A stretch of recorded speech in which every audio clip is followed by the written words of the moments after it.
who go to school to get a job and they save money and they invest in the stock market, stocks, bonds, mutual funds, ETFs. I don't touch any of that stuff. I'm not saying you shouldn't, but I don't have to. Okay. I'm an entrepreneur. Employees have to save money, get out of debt, buy a house, Right. and invest in the stock market. My poor dad. I'm an entrepreneur. I buy the gold mine. I get the gold. Right. Most employees cannot buy the gold mine. Right. I buy the silver mine. I buy the real estate. I buy the hotels. Right. I am a capitalist. I am an entrepreneur. So why aren't these learnings taught to us in schools? Like, why are they skipping this topic? Why do you think that? Because they're run by college professionals like my poor dad. They don't think it's important. No. They have a job. What's valuable to you? Okay. Like I talk to my friends. Some of my friends want kids. Right. Some people don't want kids. Okay? So if you want kids, have kids. You don't want kids, don't have kids. You want to be rich? Don't be an employee. Okay. You want to be rich? Be an entrepreneur. Okay. But it's a choice. Right. So this is the biggest problem. America is going to be the poorest country in the world starting now. You're going to see the biggest crashes happening right now. So that's good for me because the price of gold and silver go up. That's interesting because most people in India until the last decade have been migrating to the US, thinking that that is where is the land of opportunity to pursue the great American dream. But over the last 2 years, we've seen an increasing number of people coming back in droves back to India because that's where they're seeing the opportunity. So that is a very interesting shift that I never thought would happen so quickly in my lifetime.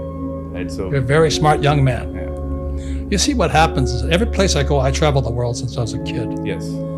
I always go to the slums. So this time I went to the slums of Mumbai. And I'm talking to people, But what shocks most people is America never had slums like that. Today, slums are everywhere across America. Really? One of my best pieces of real estate is in Portland, Oregon, because they're run by communists here. Most school teachers are communists. This is the Communist Manifesto by Marx. They don't know it. They're good people, but they're doing the right thing, I think. So in Portland, Oregon, I bought this huge apartment house. Okay. And my friends and I converted it to condominiums. And we thought we made a fortune. We did. But we couldn't get people in there because the government of Oregon allowed homeless people to build houses all around our property. So the tenants couldn't drive onto the property. Then San Francisco went down. Washington went down. New York is going down. The slums of Mumbai are spreading across America. You should go look at it. San Francisco used to be the most beautiful city in America, in my opinion. I worked in San Francisco and all that. Now you don't walk in the streets because it's like the slums of Mumbai. I'll tell you one more interesting thing that's happening in India. So the builders are trying their best to clear out the slums. So what they're telling them is, I have built an apartment for you close by. Vacate your slums and stay there while I make another building over here so that you can occupy it later. But what these guys are actually doing, they got that apartment for free and they're giving it out for rent to somebody else and continuing to live in the slums. So that's an interesting development that's happening in Mumbai slums. Same thing happened in China. Right. The Chinese developers would go in and build high-rises, never finish them, steal the money and run. So China's in serious trouble right now financially too. Interesting. So now that we're seeing that so many problems are happening in the formal world's economy, do you think crypto will be back? Because I've read one of your articles where you mentioned that if the world crashes again, if we have another economic crisis, the price of Bitcoin will go to $1 million. So do you see that happening anytime soon? It could, yeah. I own Bitcoin. I don't have that many. I only have 60. Okay. How many Bitcoins do you own, if you can share? Huh? How many Bitcoins do you own? I just told you, 60. 60 Bitcoins. Yeah, not many. That's a lot. Okay. But I'm not very good technology-wise, but I do take investment courses. So I was watching Bitcoin do this, up, this is 2009. It hit 20,000. You've been monitoring since 2009? Bitcoin? Okay. That's what investors do. Yeah. We're not stupid people like Right. school teachers. It hit 20,000, crashed to 1. Yeah. I said, and I waited, and then it hit 6. So I bought 60 for 6,000. Okay. So it's about 1.5 now, not much. So how did you know at that point of time, when that crash happened to 6,000, that you need to buy more? Like, what made you so confident that Bitcoin will go up again? Because I take investment courses. Okay. It's called fundamental investing and technical trading. Okay. Technical, most investors are technical. They're watching the market go up and down, up and down, up and down. Right. So they use options, they use shorts, all this other. Warren Buffett is not technical. Warren Buffett is fundamental. Correct. George Soros is technical. So you got to know what kind of investor you are. It's all financial education. So I just take all these courses. I watched it. It hit 60, took it out. Okay. And When it went- hit $60,000, you took it out? and I just bought 60. Okay. You don't have to be greedy, you know. Right.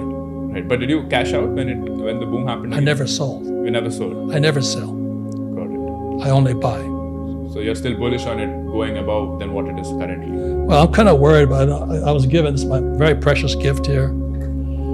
A young woman, from from here, Okay. gave me this gift here. I just love this.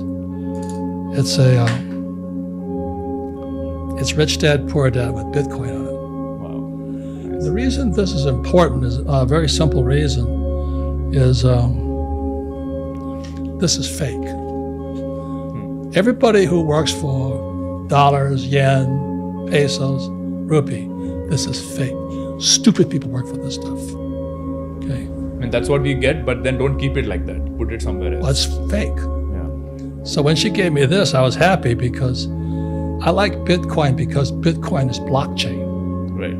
It holds its integrity, it holds its shape. So I was very honored to take this.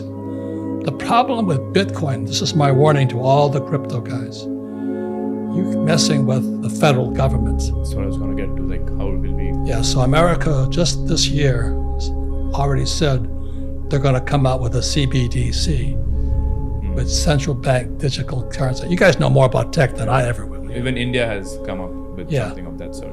The moment they go to CBDC, this, I'm not saying may drop. See, because they're going to put this thing out of business.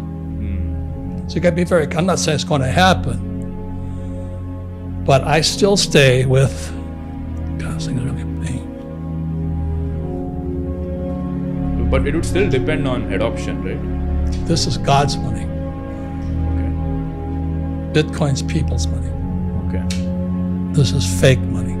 Okay. And you guys all been taught to work for this garbage. Yeah. This is toilet paper. Wipe my ass.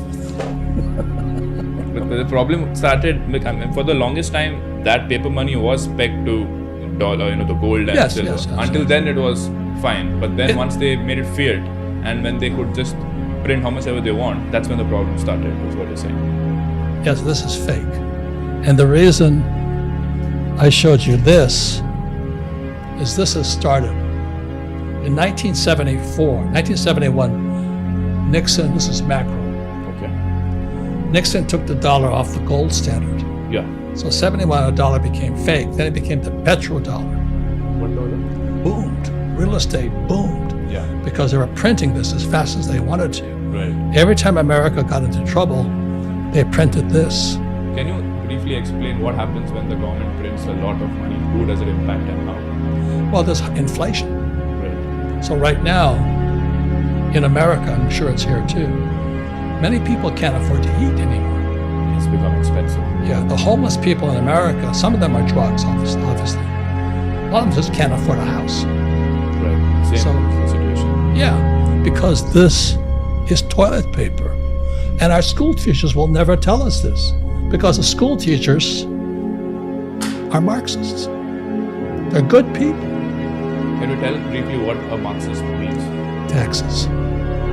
Basically, taking money from everybody to equitably distribute And they're that. taxing. Right. I don't pay taxes. So So a capitalist knows how to use debt and pay no taxes because, hear me out, this dollar is a function of debt. The only way this comes into existence is somebody has to borrow money.